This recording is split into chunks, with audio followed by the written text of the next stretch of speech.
Se o som da sua igreja está com problemas, esse vídeo é para você. Por mais que pareça piada, 90% das pessoas erram no mesmo lugar. E o que é pior, tentam resolver de maneira errada. Oi, eu sou o Daniel, trabalho há mais de 12 anos no mercado do áudio profissional. E nesse vídeo eu quero tirar as dúvidas para você que ainda não domina o áudio básico. Se você caiu de paraquedas, é operador de áudio da igreja, ou até mesmo pastor de uma igreja pequena e tem dificuldade com som, esse vídeo é para você. 90% das pessoas cometem o mesmo erro ao tentar resolver os problemas que acontecem na maioria das igrejas. Microfonia, voz embolada, não dando para entender o que a pessoa está falando, som muito alto. Então esses são alguns dos problemas da maioria das igrejas e hoje eu vou te ensinar o passo a passo, da onde você deve começar antes de tentar ir lá para trás da mesa de som e resolver esse problema mexendo nos botões da mesa de som. A primeira coisa que a gente deve se preocupar é transmitir a mensagem de maneira clara. E isso começa na fonte sonora. Quem está ministrando, seja com a voz, seja com o instrumento, tem que fazer isso de forma clara, de forma muito bem estabelecida. Posicionar a voz e empregar o som de uma maneira muito clara. A segunda preocupação que nós devemos ter é como vamos captar essa fonte sonora, ou seja, a escolha do microfone ou do captador do instrumento que a gente vai utilizar. Essa é a segunda parte muito importante. E por mais que pareça clichê, é aí que a maioria das pessoas erram. Se a gente fosse falar de microfone, daria um vídeo inteiro só para falar dos diferentes tipos de microfone e das suas diferentes aplicações. Mas como esse vídeo é básico, é uma introdução, mas vai resolver o seu problema, eu vou te ensinar agora. Posicionar o microfone de maneira adequada, nem longe demais, nem perto demais. Esse é um dos cuidados que você deve ter. Cuidar para não falar nas regiões onde o microfone não é projetado para captar. Assim, de lado. O microfone é feito para captar desta maneira. O outro cuidado que nós temos que ter é o cabo. Esse aqui é o cabo XLR, é um cabo balanceado, famoso cabo de microfone. Então esse aqui é o cabo que você tem que usar para ligar seus microfones. E eu vou te mostrar tudo isso na sequência. Compre um bom cabo, fabrique um bom cabo. Se você errar essa polaridade, você pode causar danos severos ao áudio, ruídos e etc. Então o cabo é muito importante. Esse daqui é o cabo P10. Esse aqui é o cabo de instrumento, famoso P10 ou 1/4 TRS. Esse aqui é o cabo que você vai usar para ligar seu violão, seu teclado. E outro detalhe muito importante, esse cabo não deve ter mais do que 5 metros. É o máximo do máximo, porque por esse cabo não ser balanceado, ele vira uma antena e ele pega tudo que é tipo de ruído que existe eletromagnético, ele vai absorver se ele for grande demais. Então, de preferência, 3 metros e de boa qualidade. Mas aí você deve me perguntar, mas e se a minha mesa de som ficar a mais de 3 metros de distância do meu instrumento? Para isso, existe esse cara daqui, o Direct Box. Ele serve para pegar um sinal que não é balanceado, ou seja, o sinal do nosso cabo P10, que vai entrar aqui, e ele vai transformar isso aqui num sinal balanceado, ou seja, o cabo de microfone. E com esse cabo de microfone você pode percorrer 50, 60, 100 metros de distância. Quanto melhor o cabo, maior a distância que você vai poder percorrer. E sim, essa aqui é a forma correta e não adaptar uma ponta P10 aqui e ligar direto no instrumento. Isso é o pior erro que você pode estar cometendo. Falando de Direct Box, esse aqui, por exemplo, é um modelo que já é duplo, ou seja, ele aqui tem 2 canais, é como se fossem 2. Você pode usar para um instrumento que é estéreo, por exemplo, um teclado, o lado L e o lado R. Mas existem mais simples, como esse daqui. Esse daqui, ele é de apenas um canal. E ele só tem uma chavinha aqui, entra com o instrumento aqui, sai com o instrumento aqui. Qualquer uma das duas entradas. Então procure também Direct Box de qualidade. Existe o de R$100 e existe o de R$1.000. Qual que é o melhor? Eu vou deixar você responder. Se você tiver na dúvida, pegue um do meio do caminho, como esse aqui da Santo Ângelo, que é um intermediário, ou esse aqui da Behringer, só que esse aqui já é mais complicado. Ele tem mais chavinhas, mais configurações e a qual pode estar te atrapalhando se você está começando, se você não tem familiaridade, não tem domínio desse equipamento. vá para um mais simples, que só tem a chavinha de aterramento. Bom, agora que você aprendeu para que funciona o DirectBox, eu vou deixar aqui no link pelo menos 4 opções de DirectBox, desde o mais barato até o mais caro, e aí você vê o que fica melhor para você. O próximo erro muito comum, e você já deve ter ouvido falar disso, é o ajuste da estrutura de ganho.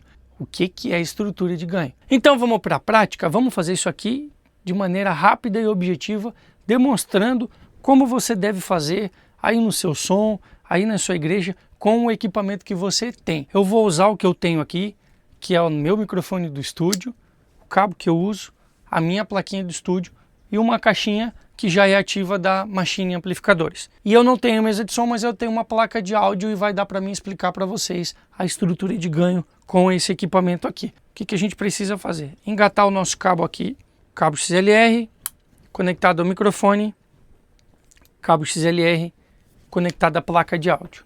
Como eu liguei no canal 1, eu tenho que ajustar o ganho do canal 1. Perceba que tem uma luzinha acendendo em vermelha. Perceba que o sinal está clipando. O que isso significa?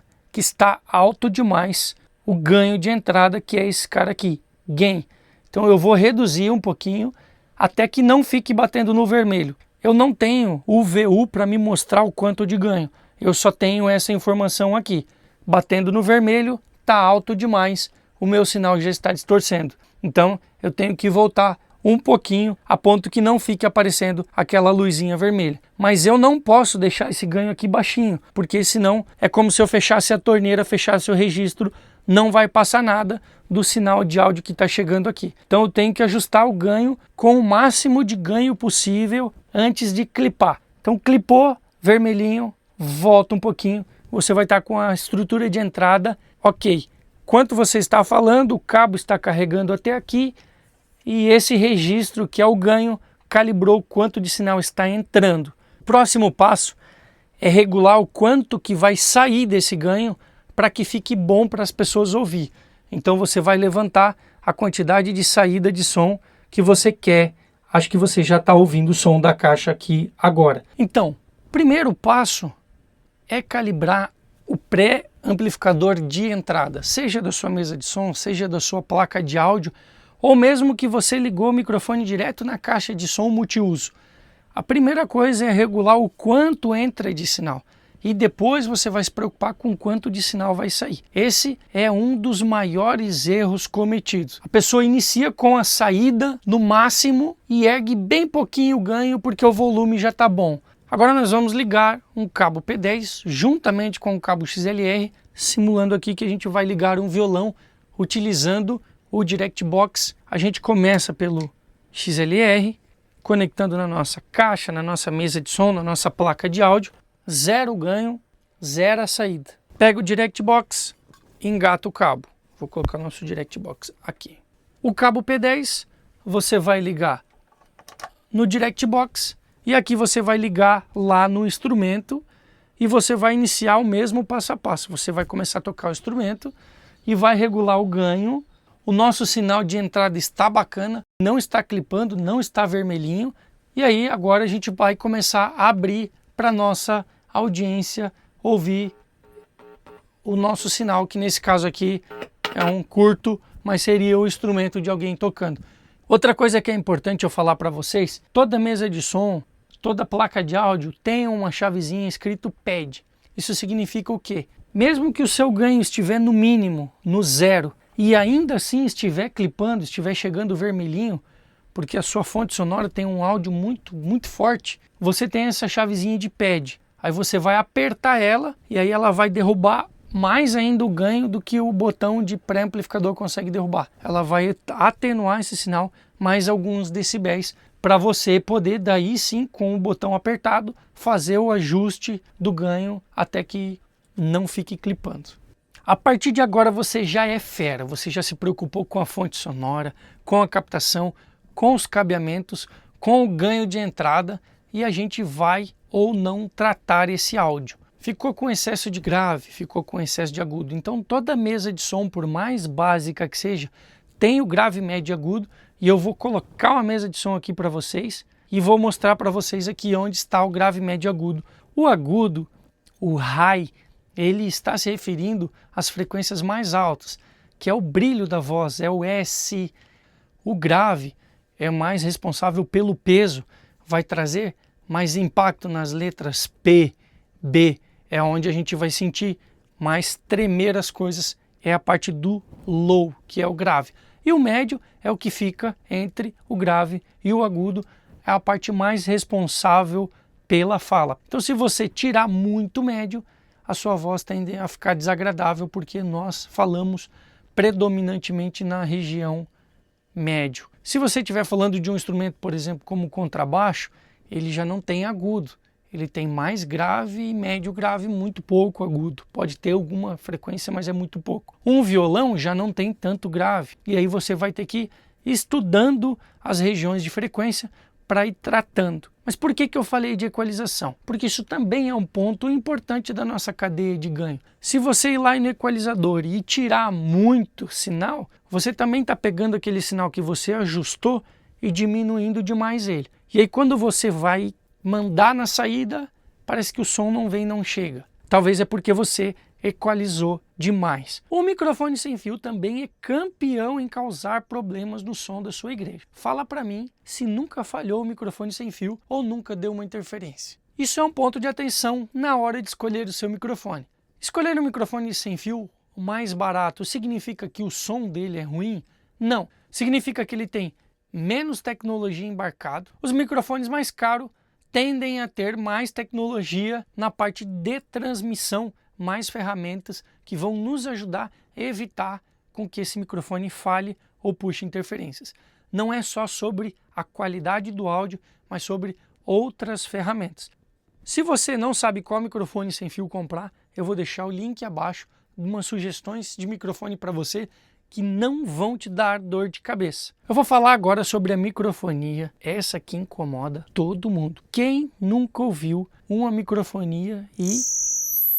Para você evitar a microfonia, você precisa entender como ela funciona. Nada mais é do que uma retroalimentação. O microfone pegou a sua voz de forma original, passou pelo caminho do áudio, entrou na placa, entrou na mesa de som, você fez o processamento e mandou para a caixa de som. A caixa de som vai mandar a sua voz para o ambiente. Quando essa voz atingir novamente o microfone, é ali que começa a microfonia, é a retroalimentação. Para minimizar esse problema, o que a gente vai fazer? Vai evitar de apontar o microfone para a caixa, evitando assim que o microfone capte o som da caixa, até porque não é para ele fazer isso, é para ele captar a sua voz. Então evite apontar o microfone para a caixa de som. Evite subir demais o volume da sua monitoração. A terceira coisa que você pode estar fazendo, se a microfonia for de agudo, você pode estar tirando um pouquinho de agudo da voz, evitando assim que a microfonia aconteça.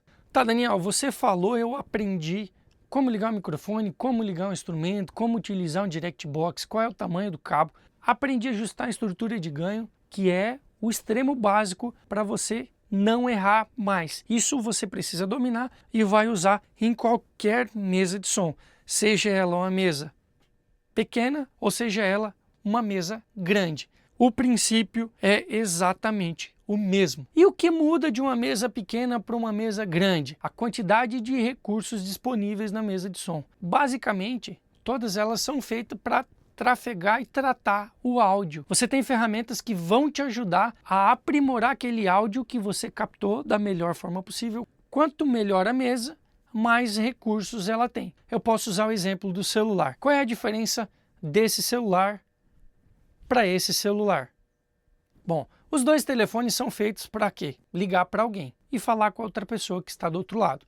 Mas esse daqui vem com muito mais ferramentas. Vem com câmera, com aplicativos, previsão do tempo, vem com N outras coisas que você pode estar agregando no seu uso, assim é a mesa de som. A mesa mais básica tem muito menos recurso, a mesa mais avançada tem muito mais recurso. Significa que o meu áudio vai ficar melhor se eu tiver uma mesa mais cara? Não, não é isso. Significa que essa mesa vai ter mais recurso do que essa mesa daqui. Eu te ensinei até aqui os ajustes básicos, isso você precisa dominar para trabalhar com som, seja de forma voluntária, seja de forma profissional. Isso você precisa dominar. Daqui para frente, são conteúdos mais avançados. Como ajustar um sistema, como posicionar a caixa de som, qual caixa de som comprar. Precisa ou não precisa usar um processador de áudio, o que é isso? Vai se tornando mais complexo de eu ensinar de uma forma prática para vocês. Para isso, eu vou indicar para vocês a Machine Amplificadores. A Machine Amplificadores, além de amplificadores, fabrica caixas acústicas e entrega o sistema montado, funcionando, faz um projeto completo aí para você, desde um projeto pequeno até um projeto grande, vão entregar 100% funcionando, você não vai ter dor de cabeça. A única coisa que você precisa dominar é o que eu te ensinei, que é o básico. Captar o áudio de forma correta, ajustar o ganho de forma correta, tratar esse áudio de forma correta e aí sim enviar para o sistema que a Machine já vai deixar resolvido para você, ajustado, alinhado, calibrado. Outra empresa que eu tenho parceria e sempre integra os meus projetos é a Quinta Via Processadores. O que é o processador? O processador, ele é responsável por gerenciar todos os seus sistemas de caixas acústicas. Caixa de grave, caixa de médio, caixa de alta, ajusta delay, equaliza, deixa isso tudo alinhado. E se você não sabe nem por onde começar a ajustar o seu sistema, eu vou deixar aqui o meu Instagram, o Instagram da Quinta Via e o Instagram da Machine aqui na descrição. Segue a gente lá, manda uma mensagem no direct e nós vamos orientar você, não importa em qualquer lugar do Brasil que você estiver, nós vamos dar um jeito de ir até você. Muito obrigado, até o próximo.